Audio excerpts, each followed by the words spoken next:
Assalamualaikum warahmatullahi wabarakatuh. Kembali lagi di channel saya Alpin Motor.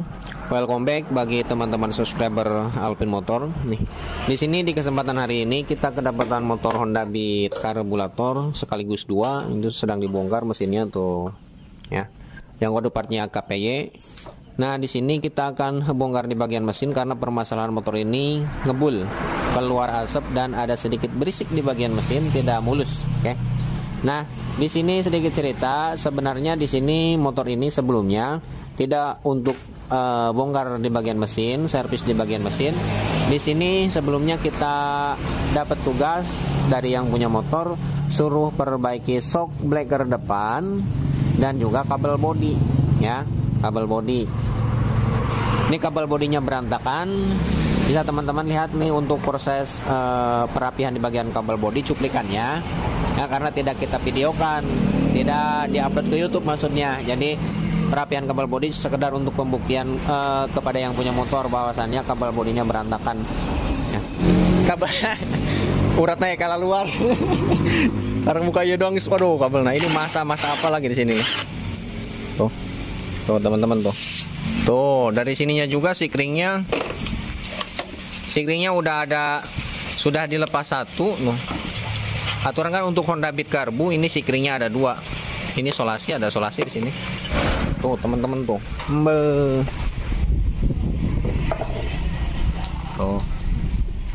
Tuh kabelnya amburaut sekali. Ini kemana jalurnya? Aduh. Iya, kabel listrik ya di dia. Ini kabel rumah nih tuh. Oh, bisa teman-teman lihat kabel rumah ada di sini, teman-teman tuh.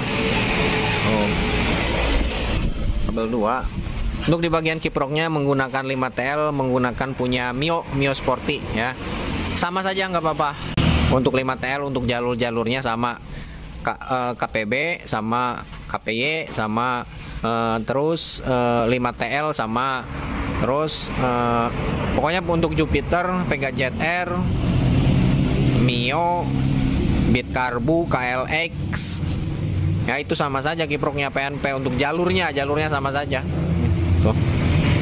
Untuk inputnya yang dari spool, ini soket yang paling atas, kita perjelas. Nih, ini inputnya sebelah sini, ujung sebelah sini input, nanti outputnya bawahnya, tuh outputnya, ya. Terus yang sebelah sini, ujung sebelah sini, ini ground, ini massa, dan yang sebelah sini ini untuk pencahayaan lampu. Nih, tuh. Untuk jalurnya sama saja KLX, GZR, Jupiter, Pega R, Mio Soul, Mio Sporty. Ini sama saja, Shogun sama, Satria F sama, Spin sama. Untuk jalur ini kabelnya, kabel yang dari kiprok. Oke, lanjut. Bukan kabel.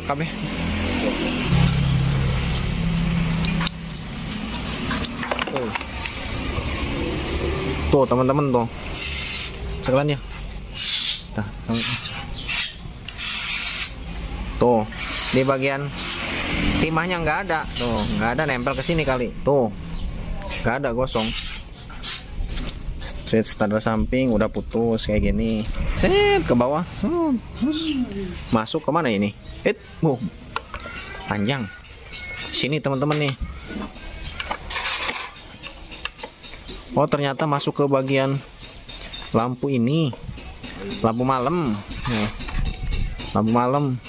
Dari lampu malam ini masuk tidak beraturan. Dari lampu malam nih, ya, 12 voltnya masuk ke bagian lampu utama tuh. 12 voltnya tuh warna biru. Set. Nggak beraturan. Ini nggak beraturan banget kabelnya.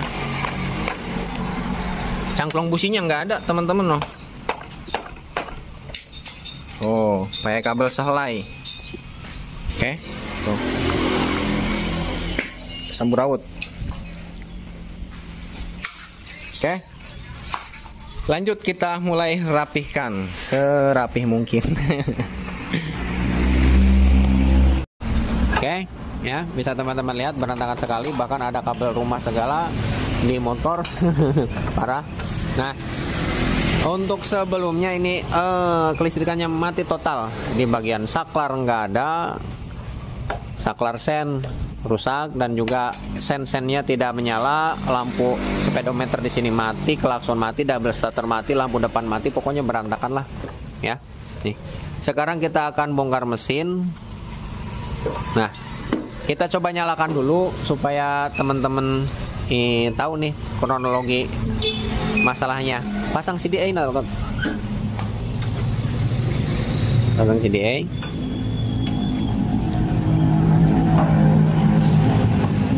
Kita nyalakan nih.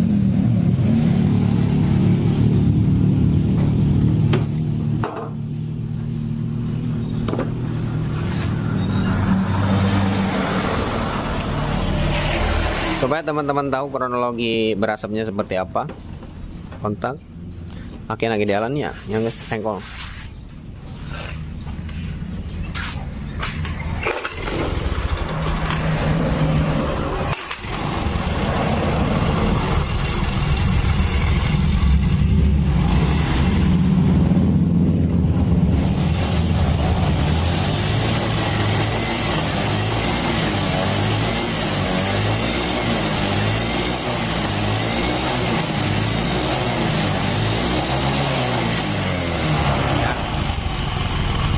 Ini ngebul parah. Nah, untuk kabelnya ini sudah rapi, regulator juga ini belum dipasang nih. Nah ya, di sini sebelumnya kita servis di bagian, coba pehen nih, lampu depan udah ada no? Nyala. Semuanya pokoknya di bagian pehen. Pokoknya untuk di bagian kabel ini sudah normal sebagaimana mestinya, bit karbu ya. Setelah rapih di bagian kabelnya sudah rapi, sudah berfungsi dengan semestinya. Saat dinyalakan kok ini suaranya gersang, agak listrik lagi ya. Sebelumnya nggak ada ngebul, nggak ada. Pas kita cek buka di bagian tutup oli, di sini klek, tutup kok nggak ada olinya. Nah, di situ saya curiga. Sebenarnya bukan tugas kita untuk ngecaprak ke sana kemari ya, ke bagian mesin. Enggak ada tujuan. Kadang-kadang enggak ada, demi Allah enggak ada sama sekali ini. Setelah kita cek di bagian tutup oli kok nggak ada olinya. Jadi kita kasihan ke yang punya motor. Lagi pula yang punya motor tidak menyaksikan untuk proses perapihan di bagian kabel ya, di bagian kabel bodi. Nah, kita buka olinya kok nggak ada olinya ya. Setelah nggak ada olinya, kita konfirmasi telepon ke yang punya motor karena kasihan ya, nantinya takut dibawa beberapa kilometer nanti macet mesinnya. Kalau udah macet nanti resikonya lebih parah lagi, akan mengeluarkan uang lebih banyak lagi. Oke, kita kasih tahu ke yang punya motor, Pak, motor Bapak ini ya, di bagian olinya nggak ada. Sudah berapa lama Bapak nggak ganti oli? Nah, yang punya motornya juga ini nggak tahu katanya, soalnya saudaranya yang make udah lama nggak megang motor ini, jadi kurang tahu untuk proses penggantian oli sudah berapa lama, kata yang punya motor. Nah, kata yang punya motor, kalau Mas kalau nggak ada olinya ya udah sekalian ganti oli aja katanya. Nah, setelah kita buka dari baut oli dari bawah, olinya cuman netes doang olinya ya, nggak ada olinya. Nah, setelah itu kita konfirmasi lagi ke yang punya motor, ini olinya nggak ada sama sekali. Kalau misalkan biasanya sampai olinya kering diganti oli cuman ada beberapa tetes, cuman tidak macet doang, tidak ngejim doang mesinnya ya.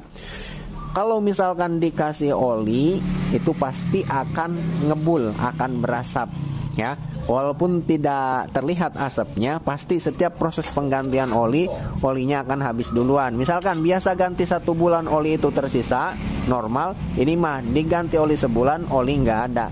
Kalau berpatokan pada kilometer, misalkan setiap proses penggantian oli normalnya 2000 km atau 2500 ya, minimnya dininya 1500 km ya. Misalkan sebelum kilometer tersebut oli sudah habis duluan kalau sampai bekas kekeringan oli. Oke. Nah, singkat cerita, kita kasih oli ya, kita kasih oli. Setelah dikasih oli ini ngebul seperti tadi, bahkan pertama kita kasih oli, saat dihidupin beberapa menit langsung ngebulnya lebih parah lagi ngebulnya ya. Nah setelah ngebul parah dinyalakan, kita video call ke yang punya motor, dinyalakan motornya, ngebulnya seperti ini. Nah setelah tahu yang punya motor bahwasannya motornya ngebul parah ya, kata yang punya motor, biarin dulu ngebul kayak gitu, biarin dulu, jangan dulu diperbaiki. Yang penting di bagian bodi kabelnya dan di bagian shock depan itu normal. Oke, kita tenang ya. Fokus ke bagian, tidak memikirkan di bagian mesin, karena yang penting kita sudah kasih tahu permasalahannya.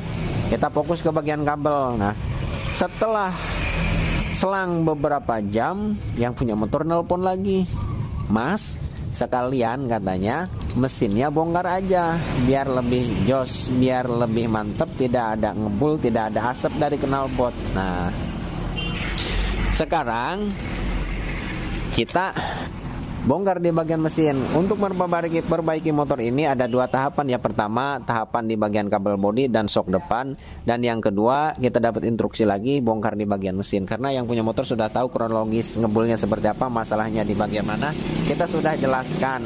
Pokoknya kalau berasap kayak gini, ini tidak keluar dari beberapa komponen, salah satunya di bagian box silinder, blok silinder atau di bagian seher. Ya pokoknya di bagian RS itu, dan di bagian head, di bagian seal clamp ya. Itu saja biasa pada umumnya. Oke. Langsung aja kita bongkar. Teman-teman bisa bongkar di bagian sini, di bagian jok, CDI buka, baterai buka. Nah, konektor di bagian ini nih. Di bagian spool buka, di bagian konektor di bagian starter buka. Ini ada sekun-sekunnya nih, ada penguncinya, tekan tarik nih. Tuh, sekarang kabel ground, kabel massa yang terkoneksi ke bagian batangan, ke bagian bodi, batangan besi ini sendiri. Lepas, cuman satu kabel doang yang gede. Tarik, tuh. Bautnya bisa pasang lagi selebihnya, sisanya. Oke. Nah ini yang ke bagian mesin. Terus nah untuk cangklong busi juga ini belum ada, di kitanya kosong cangklong busi. Nah tuh pakai kabel kayak gini, ini geser ke sini, sini. Nah sekarang ini nih cuk otomatis cabut yang menuju ke karburator. Nah pisahkan ke sana. Terus kabel gas sudah dilepas. Terus kabel ini nih selang bensin yang terkoneksi ke bagian karburator nih cabut. Nah, udah. Selang nak yang gendah, selang nah. Nah, oke. Ini sudah terlepas. Nah, kabel rem udah dilepas. Kabel rem sudah terlepas. Terus ini nih shock breaker lepas, kabel rem lepas. Sekarang kita buka gantungan mesin ini. Untuk di bagian bosingnya juga nih, itu bosingnya ini sudah keluar. Ini seharusnya diganti di bagian bosing, karena kalau tidak diganti nantinya gue ada kayak kamu kunci 14 sama. Nah nanti akan geol motornya ya. Nih ceklan tot cabut. Sekarang kita tinggal cabut, slap, maju ke depan. Oke. Ini agak susah karena bosingnya tidak.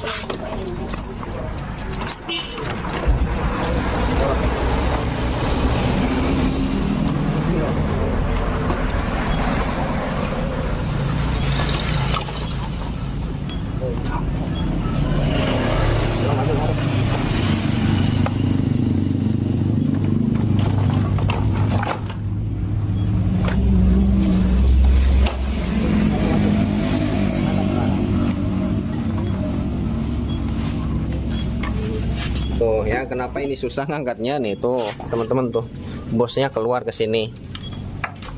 Tuh. Nah, bosnya keluar. Ini bosnya udah terpisah antara karet dengan pelat besinya, kalengnya. Ini wajib ganti, kalau nggak ganti nanti goyang keol. Tapi nanti kita konfirmasi ke yang punya motor mau diganti apa. Ini saja. Jangankan ibaratnya masih bagus, kalau sudah jelek pun kalau yang punya motor katanya ini aja, ya kita pasang seperti semula. Dan untuk standar gantungnya ini nggak ada, ini pakai punya kita. Dudukan standar gantungnya juga sempel tuh. Ya nggak ada. Ini pinjem pakai punya bekas. Lepasin Pak. Nah sekarang kita lanjut buka.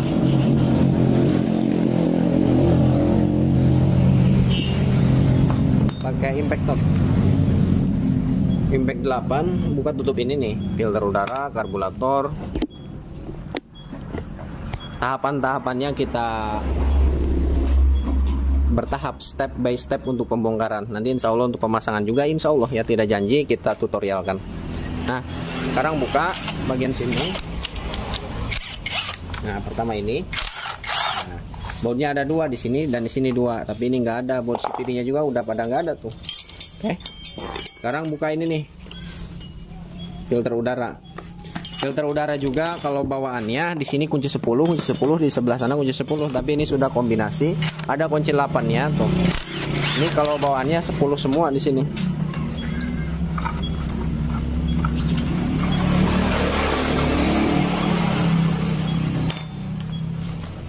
Ya. Tuh, ini buka.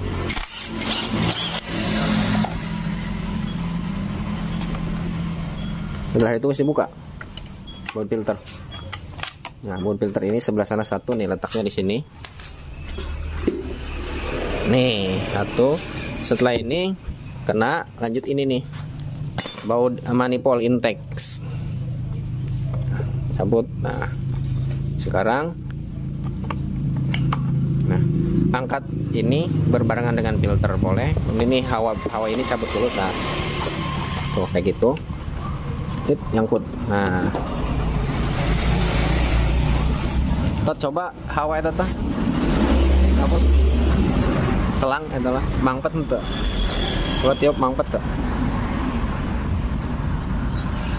untuk ngeplong. Nah untuk di bagian ini juga kotor banget nih. Nah, sekarang buka di bagian box-boxnya. Knalpot dulu. Knalpot pakai kunci 10 nih. Nah,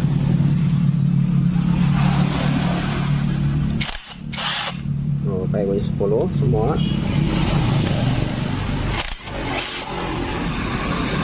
Selanjutnya knalpot yang sebelah sana pakai kunci 14 kalau baut bawaannya.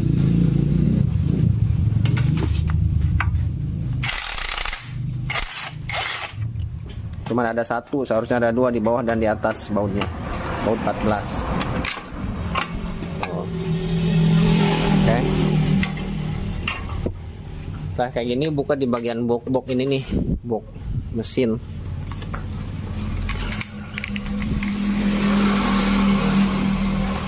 Ini pakai kunci 8, biasanya pakai kunci 8, tapi ini sudah 10, 8 semua obeng. Obeng kembang.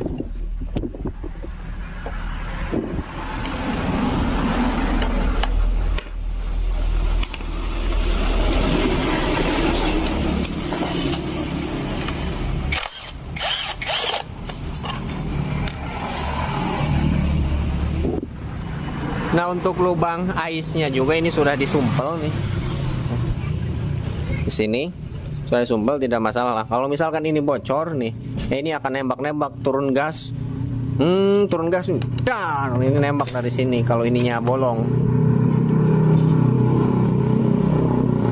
kalau di bagian aisnya juga bermasalah, akan nembak-nembak. Makanya mungkin di bagian aisnya ini bermasalah, makanya disumpel kayak gini. Ini kalau tidak disumpel pasti nembak, seperti knalpot ini apa bocor, nembak-nembak, dar, pas turun gas.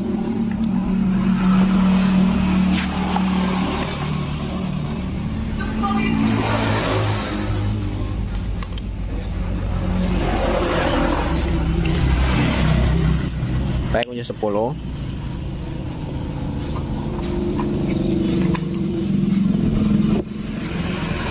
Nah, ini pengunci di bagian sininya lepas nih. Slap.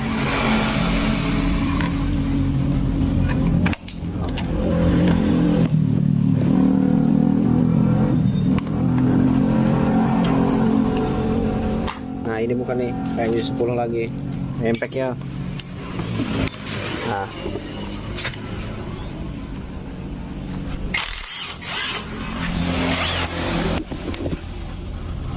Kedua.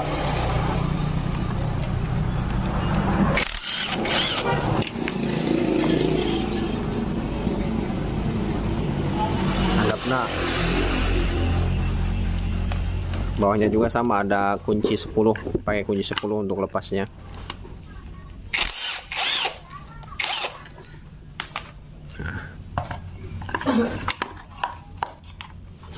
Nah, di sini ada packing nih teman-teman, awas nih. Tuh, packing. Kalau nggak ada packingnya biasanya moros. Seperti suara knalpot bocor.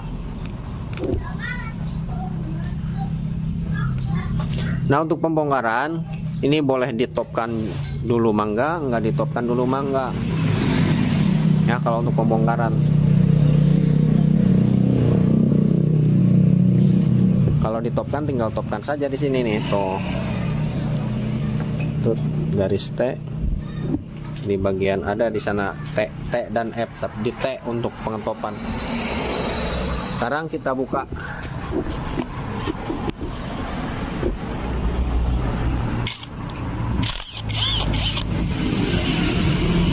Ini pakai kunci 10. Buka top. Nah, geser top. Nah, ini sudah top nih. Oh, ini dorong kayak gini, selek. Buka. Nah, ini udah top nih tuh. Titiknya di depan. Ini sejajar di bawah. Ini sudah posisi top. Kalau misalkan belum pada posisi top, karena di bagian magnet untuk untuk menghasilkan di bagian noken as pada posisi netral, magnet berputar 2 kali putaran, ya. 2 kali putaran. 1 kali putaran 360 derajat di bagian magnet. Untuk di bagian noken as cuman 180 derajat, setengah putaran, ya. Jadi untuk menghasilkan netral ketemu netral lagi membutuhkan magnet putaran 2 kali. 2 kali putaran di bagian magnet, ya. Oke, buka di bagian ini nih. Ini untuk rantai keteng ini masih kenceng, tuh normal, doran. Pakai kunci 8,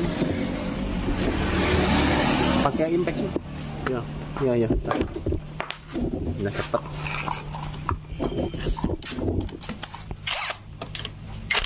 Biasa untuk semua baut yang pada motor ini, untuk pelepasannya berlawanan arah dengan arah putaran jarum jam. Semua untuk pengencangan searah dengan arah putaran jarum jam. Kunci 12. Nah, buka tonjokan ketengnya, kunci 10.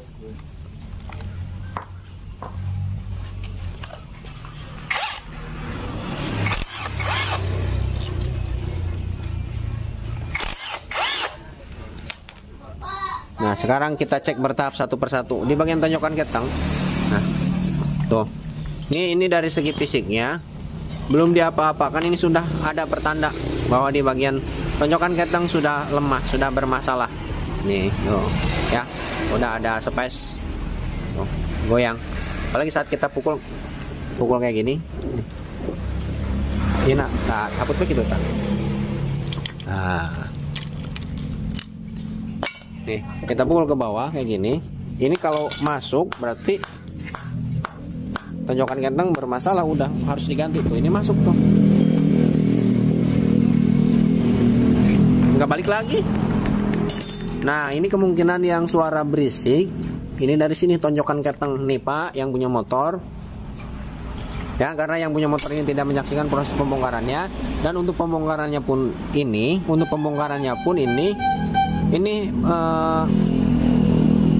request dari yang punya motor, karena yang punya motor tidak menyaksikan untuk pembongkarannya divideokan. Jadi apa saja yang bermasalah, apa saja yang rusak, kita kasih tahu di sini melalui video ini. Nah, ini ada packingnya. Nah, Tonjokan keteng ini udah nggak balik lagi, Pak. Tuh, tonjokan keteng ya. Yang normal ya. Ini nggak kayak gini. Saat dipukul ke bawah kayak gini, glek glek glek glek glek, dia tidak masuk. Terkecuali dibuka di bagian sini, diputar baru dia mau masuk. Ini mangga tuh nggak mau balik lagi.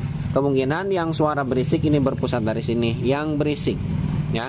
Yang berisik, kadang tidak. Ini dari sini. Tonjokan keteng, dia naik klek ke atas, tidak balik lagi. Ya. Ini satu, ini yakin rusak. Dan juga untuk di bagian sini, ini sempel, Pak nih. Oh, di bagian kerengkes sempel. Tuh, entah bekas apa sebelumnya. Ya, sekarang buka ini. Buka, pakai kunci 12.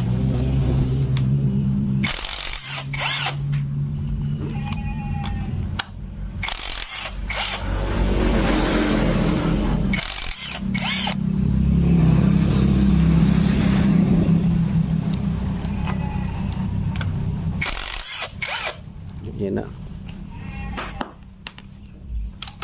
Ini 10. Nah. Ini pakai kunci 12, deratnya 11, tapi murnya 12, kepalanya ini 10.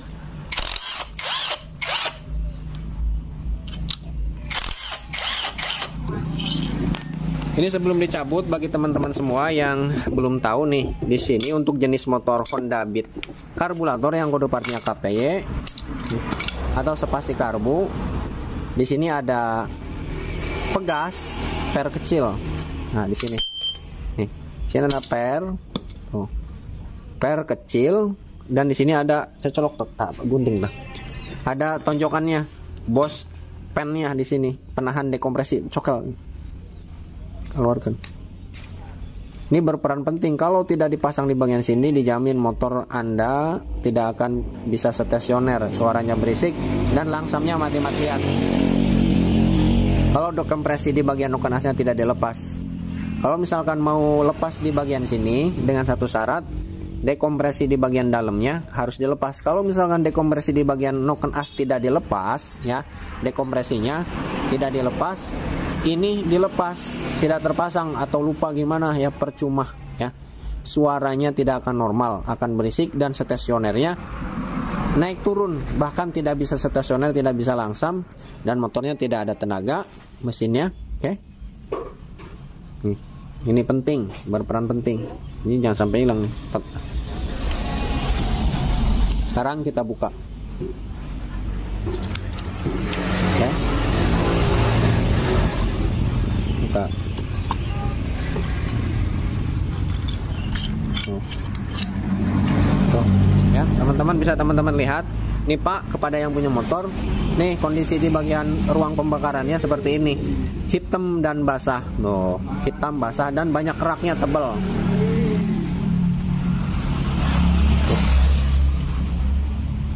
Hitam dan basah tebal. Ini juga nanti akan mengakibatkan loss kompresi. Kalau kelamaan dibiarkan, loss kompresi. Motor tiba-tiba mati, di engkol pun ringan, ngelos. Ini dari sini biasanya kena gentaran, putaran mesin, pembakaran di bagian sini, kerak-kerak di bagian sini.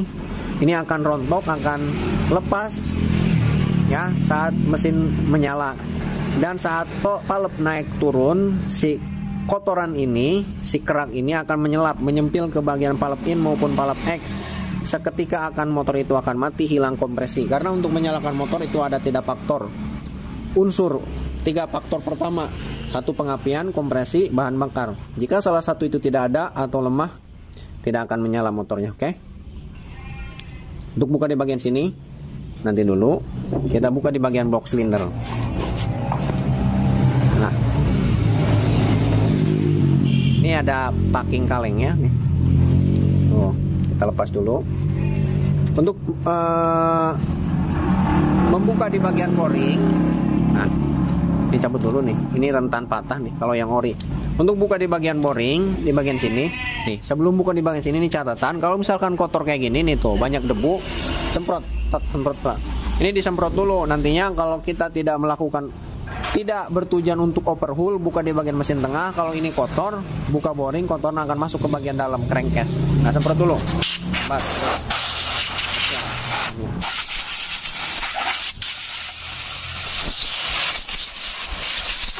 hadap.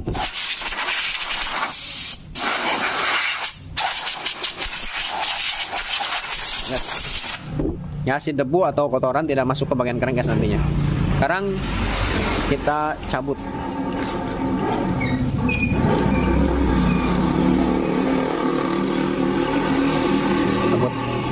Ini rantai ketengnya juga agak sedikit kaku. Cabut tot. Wah, udah kan? Standarnya ini, standarnya goyang. Nah.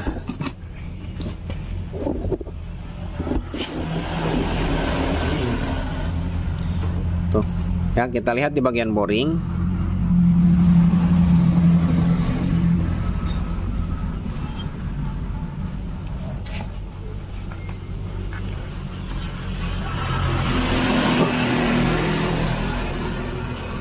Nah, untuk di bagian boring, alhamdulillah ya teman-teman nih, ini nggak ada baret, nggak ada goresan di bagian boring, masih glowing. Tuh, alhamdulillah glowing. Tuh. Mungkin cuman ada sedikit pengikisan. Ini bekas pemakaian saja, sudah lama.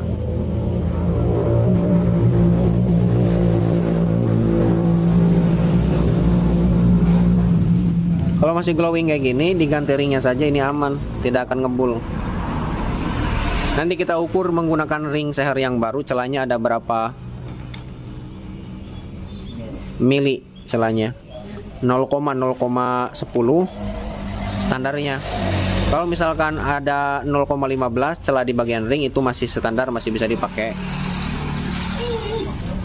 Ini masih glowing. Untuk di bagian piston, coba tot cokel iya tot.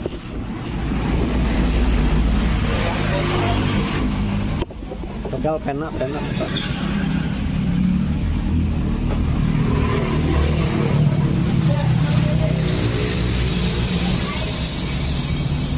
Gimana?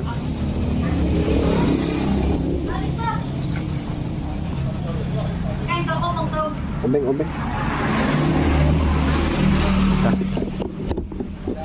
Keluar San.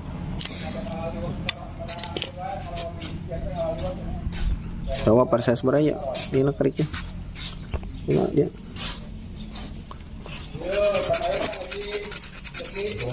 Ngebon. Kayak enggak. Ini perses berapa nih?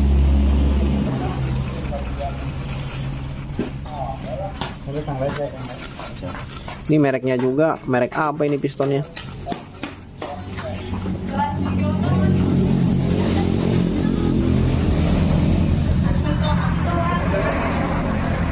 Tot pakai Sigmat, metode Sigmat. Ini nggak ada tulisannya. ENR mereknya, ENR.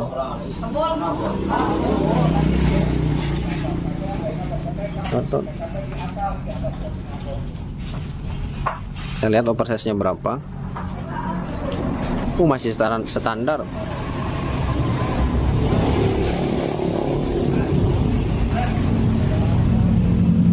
Masih standar 50 mili. Oversize-nya masih standar. Cuman mereknya merek apa ini? NR. Nih Pak nih yang punya motor.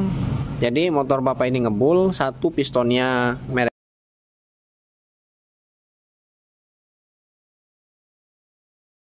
Pinnya juga penguncinya ada sentilnya ke sini, nggak bulat. Dari pistonnya jelek, dan yang kedua dari ini nih ring olinya sudah tidak bergerak. Tuh, macet ring oli ini nih. Ring cacing. Ini yang membuat ngebul ini. Yang dua ini ring kompresi. Nih yang buat ngebul dari sini. Dari sini, kemungkinan dari seal clamp-nya juga. Dari seher piston. Coba pasang ya.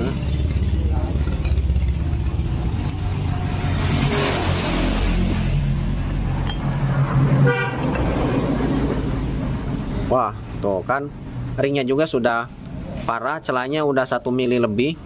hampir 2 milian, 2 mili setengah celahnya.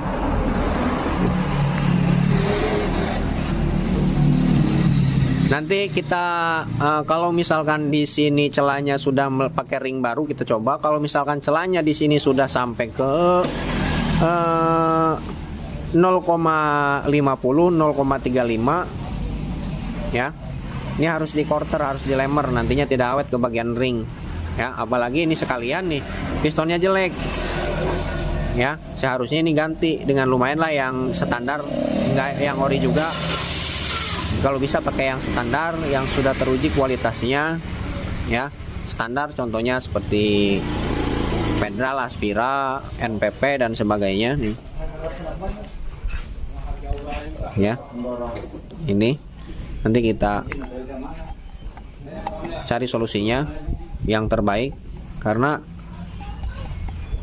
kalau menggunakan piston ini masih bagus, cuman pistonnya mereknya. Dan juga kita lihat nanti di sininya, oke lah, tidak masalah kalau misalkan pistonnya mereknya yang kayak gini, yang penting nanti ringnya yang bagus, ring sehernya yang bagus ya. Tidak bagus juga standar lah yang ukur yang sudah kita sebutkan tadi, nama spare partnya itu sudah teruji kualitasnya. Yang penting di bagian boring, di bagian sini ini tidak, tekornya tidak begitu banyak ya. Toleransi kalau misalkan 0,30 itu masih bisa dipakai boring. Dan juga ini tidak baret. Tapi ada nih baret nih. Tuh ada goresan, nggak kelihatan teman-teman nih. Tuh ada ngejerat panjang ke sini tuh, set. Tuh ada tuh ngegaris ya boringnya. Ini mah kalau garis kayak gini bagusnya di quarter, di lemer. Ya murah di sini untuk ngelemer. Murah 35.000 di sini di daerah saya. Pistonnya yang mahal. Jadi kalau misalkan proses penggantian piston sekalian lah di lemer biar tambah presisi, karena untuk biaya lemer tidak mahal, murah 35.000. Cuman pistonnya sayang, kalau beli piston tidak di lemer sayang ya.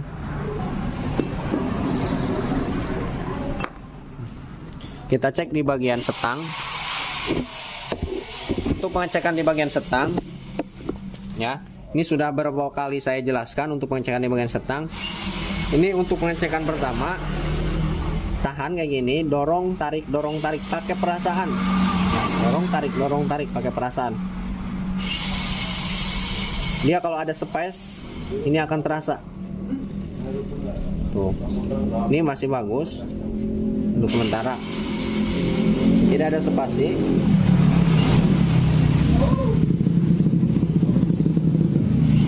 Aman. Setang aman.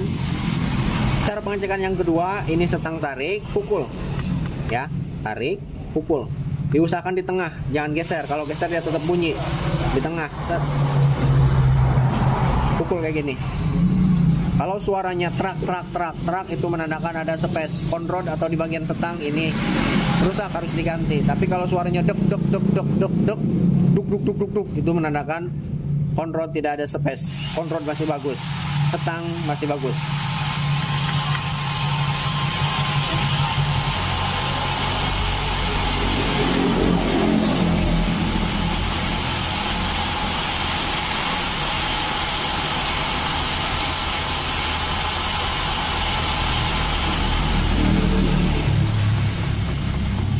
Setang masih bagus. Nah, kita coba cek pompoli, garul pompoli.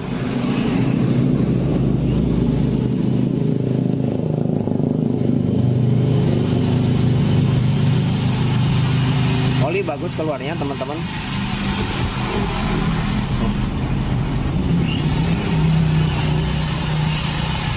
Di sini, ini akan keluar oli.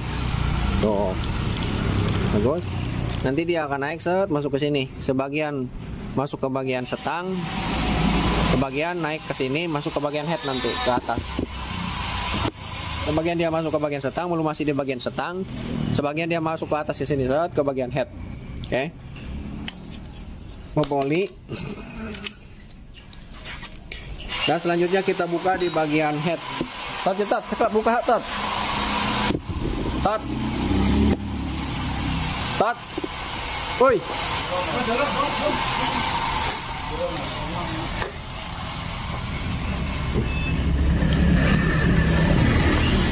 Buka di bagian ini. Kunci 10. Kita impact nah. Nah, penahan noken as. Nah, cabut. Selanjutnya pakai ya buka lah ya. Kendoran lah ya. Payung C8. 899. Berarti ini masih bawaannya.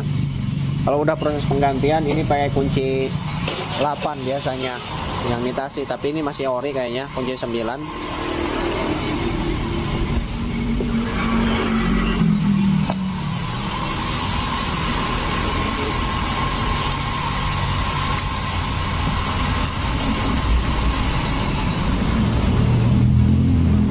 Terus pakai kunci 8, baut 8. Nah, pakai tadi tuh ya, keteng 8 keteng, baut keteng. Nah, kemudian ada dratnya, tinggal tarik. Nah, itu lagi. Tirit tuh. Jero eta marada. Coba asup tuh, nyampe tuh. Coba. Nggak nyampe, kudu pakai nu panjang rada. Kita pakai ibe colok. Colok pakai iya. Bisa teman-teman pakai kunci 8, pakai baut 8 tapi yang panjang. Kalau nggak pakai bekas ruji, tarik. Colok, tarik. Nah, ini bisa teman-teman buka di bagian rocker armnya. Nah, ini cek di bagian rocker arm sini. Kalau misalkan ada goyang di sini, naik ke atas ke bawah, tapi kalau ke samping ini wajar. Emang seharusnya ada goyang ke samping, tapi ke atas yang nggak boleh. Kalau ada goyang ke atas ke bawah, dijamin mesinnya berisik. Kalau ke atas ke bawah sedikit jangan ada. Yang ek nah ini.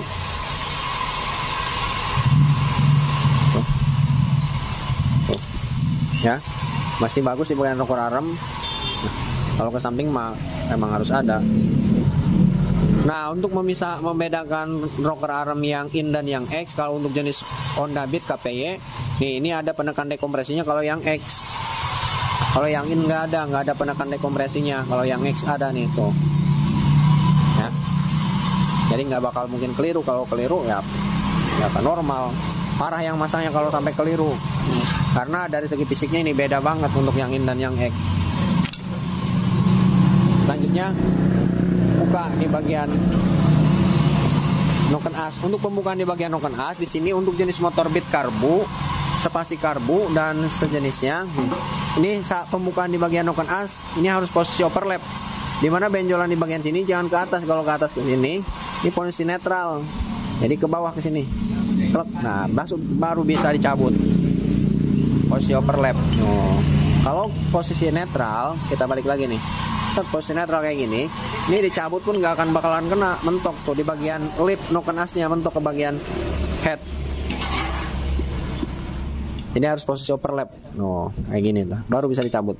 Selep. Ya mudah.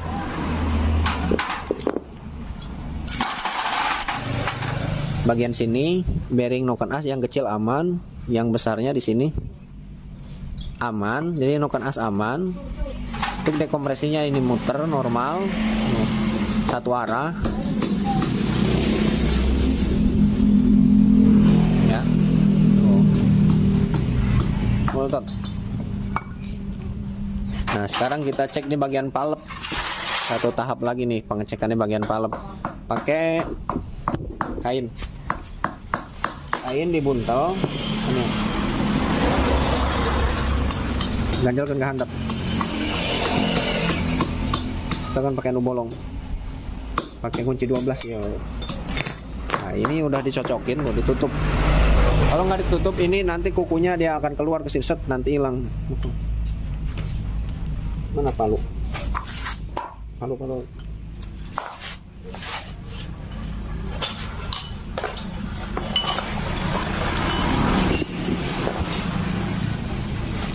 tekan kanan.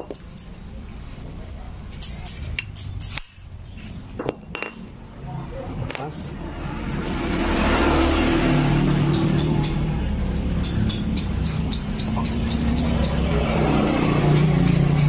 Nah teman-teman nih ya, untuk pemasangan klepnya ini kebalik, pemasangan ininya apa pegasnya ini kebalik tuh, kebalik sebelumnya nih. Ini seharusnya yang rapat ini letaknya di bawah, yang rapat, yang renggang ini letaknya di atas, tapi ini kebalik tuh, yang rapat letaknya di atas, yang renggang di bawah, ini kebalik. Balik ke kaleng, balik ya. Nih, nanti untuk pemasangan dibalik, yang rapat di bawah. Izin.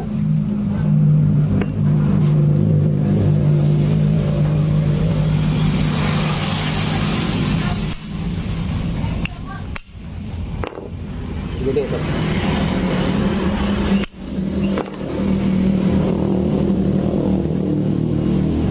Ini juga kebalik teman-teman, sama yang in maupun yang X kebalik, yang rapat letaknya di atas, yang renggang di bawah, ini kebalik, jangan ditiru.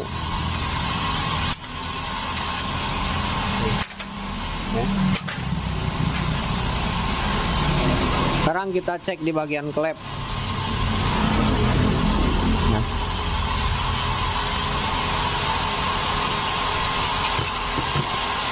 Kita cek bertahap ya teman-teman nih.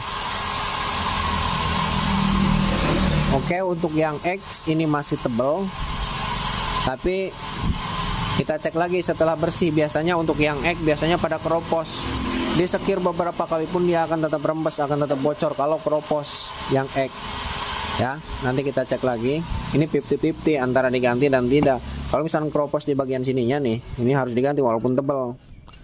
Dan yang kedua yang in. Yang in ini sudah tipis, yang in.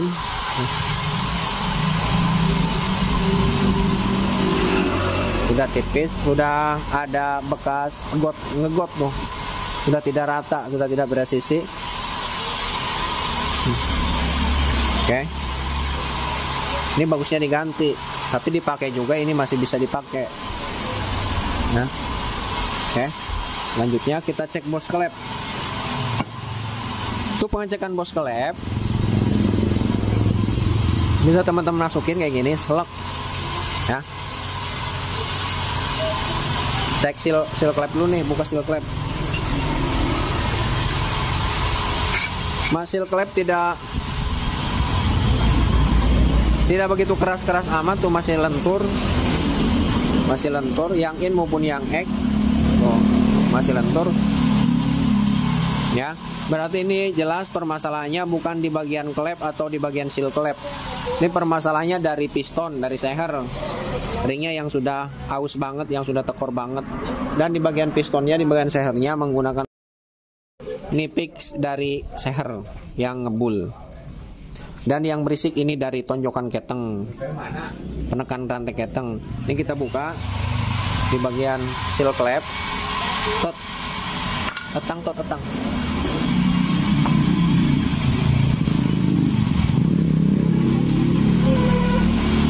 Ini walaupun masih bagus, untuk proses penyekiran ini diwajibkan sekali ganti di bagian seal klep, wajib. Setiap proses penyekiran seal klep wajib ganti karena harganya tidak seberapa. Ini beresiko berasap ngebul. 1, 2. Di sini juga coba tot. Ini juga ada ring nih, ring penahan pegas 2 biji. 1, yang in maupun yang X 2. 2 biji. Oke. Sekarang kita cek bos klep. Untuk pengecekan bos klep bisa teman-teman goyang-goyang kayak gini, goyang-goyang. Ini untuk yang in, goyang gini. Kalau ada goyang, ini bos klep rusak, harus ganti. Pokoknya gini aja nih simpelnya untuk pengecekan bos klep. Jangan pakai cara yang susah, yang mudah. Kalau ada cara yang mudah, ngapain pakai cara yang susah nih? Set, tutup, bos klep tutup, klek. Ini tarik sekaligus. Kalau ditarik ada suara cemplung, berarti menandakan bos klep tidak ada spasi, masih bagus bos klep ya. Kita coba nih.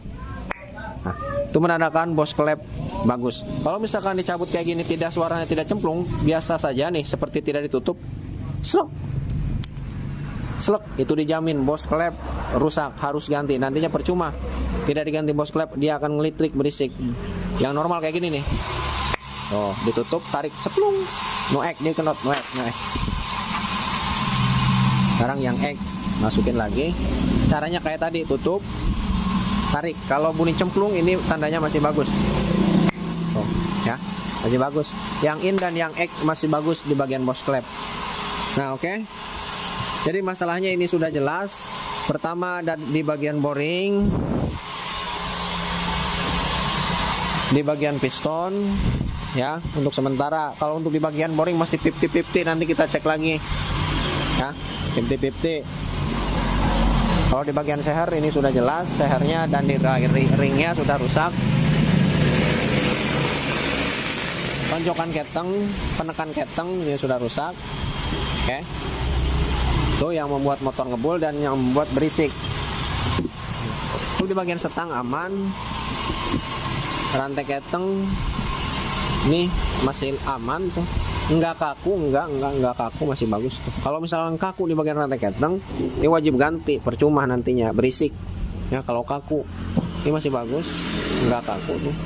Oke. Selanjutnya wajib juga buka filter oli di bagian sini, ya. Filter oli dibuka.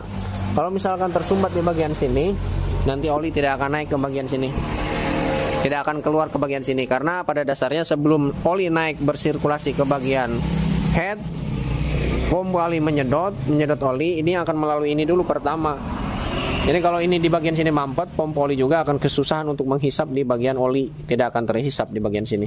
Nanti ini kita bersihkan sekaligus olinya juga kita kuras lagi. Pasti kotor nih olinya, walaupun baru, ini pasti kotor. Ini antara ganti lagi olinya atau pakai yang ini aja. Nanti kita buka, lihat dari segi fisiknya olinya masih bagus apa tidak. Walaupun mau menggunakan oli ini lagi, walaupun baru diganti barusan doang, ya, ini harus melalui proses lagi, disaring olinya atau didiamkan supaya mengendap kotorannya. Nah, baru diambil yang bagusnya, yang bersihnya. Oke. Dan takarannya harus sesuai 800 mili, jangan kurang. Kita bersihkan. Ini bosing. Kita bosing 2 atas bawah. Di bagian head pun sama, ada 2 atas bawah bosingnya.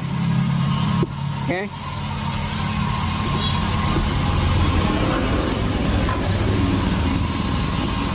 Ini tinggal proses pembersihan. Iya lupa nih, di bagian ini nih, ini udah rusak. Bosing, gantungan mesin, mounting, karet mounting sudah rusak. Ini harus diganti nih, ke sini. Oke. Mumpung lagi dibongkar mesinnya, kalau misalkan sudah terpasang ini akan susah kali buka ininya, ya, akan susah lumayan. Kalau lagi dibuka kayak gini, ini mudah gantinya. Ya. Oke. Mungkin videonya cukup sampai di sini. Ya. Nanti kelanjutannya bisa lihat di kolom deskripsi. Untuk insya Allah untuk pemasangannya, insya Allah kita tutorialkan. Karena untuk pembongkaran juga ini permintaan dari yang punya motor. Kalau misalnya untuk tutorial pembongkaran dan untuk pemasangannya, ini sudah banyak sekali saya videokan. Banyak bisa teman-teman lihat videonya di video sebelum-sebelumnya. Nah, ini karena permintaan dari yang punya motor, pembongkarannya dan pemasangannya divideokan. Oke. Ya. Ini hitung-hitung kita buat tutorial, kita mengulang video yang lama, sudah lama sekali, udah tenggelam kali, susah dicarinya. Untuk pendatang baru, tetap kita pembongkaran secara detail dan pemasangan juga insya Allah kita tutorialkan secara detail. Oke. Mungkin videonya sampai di sini, mudah-mudahan bisa bermanfaat. Assalamualaikum warahmatullahi wabarakatuh. Tuh, ngerendeng, dikarbu semua. Ini udah dirakit mesinnya yang ini mah tuh. Tinggal proses pemasangan, penaikan tinggal di bagian area CVT saja. Nah teman-teman, untuk motor Honda Sonic nih, Honda Sonic ini masih di repair di bagian crankcase-nya nih. Ya, ini udah lama banget, udah hampir 2 mingguan, kurang lebih 2 minggu apa seminggu ya, lupa nih. Tuh, ini kasus balancer patah nih. Mana tuh patahannya tuh? Balancer patah akibat rubahnya titik top pada balancer, diakibatkan oleh karet balancer yang sudah pecah. Jadi bentrok dia ke bagian setang. Setangnya juga kena. Ini belum kasih ke tukang bubut tuh. Tuh. Ini percuma dipasang juga akan berisik. Tuh, kedenger. Ini percuma dipasang pasti berisik. Ini lagi nunggu crankcase lagi di repair. Ini lama sekali nge-repair di bagian crankcase-nya karena lumayan pecah, retak. Bisa teman-teman lihat video di sebelumnya untuk di bagian crankcase. Pokoknya parah lah. Terparah yang pertama kita jumpai crankcase Honda Sonic patah balancer sampai retak di bagian crankcase-nya. Retaknya parah. Bukan retak-retak lagi, pecah kanan kiri. Nanti mudah-mudahan hasilnya bagus. Karena ribet ya. Kalau ganti crankcase sudah mahal harganya. Satu sebelah itu nyampe 1 juta lebih. Sebelah 2 belah berarti 2 juta lebih. Belum kita ngurus-ngurus di bagian nomor mesinnya. Ya, harus pakai surat-surat, harus ke pokoknya ribet lah, prosesnya lama, inden lagi kalau di dealer. Oke.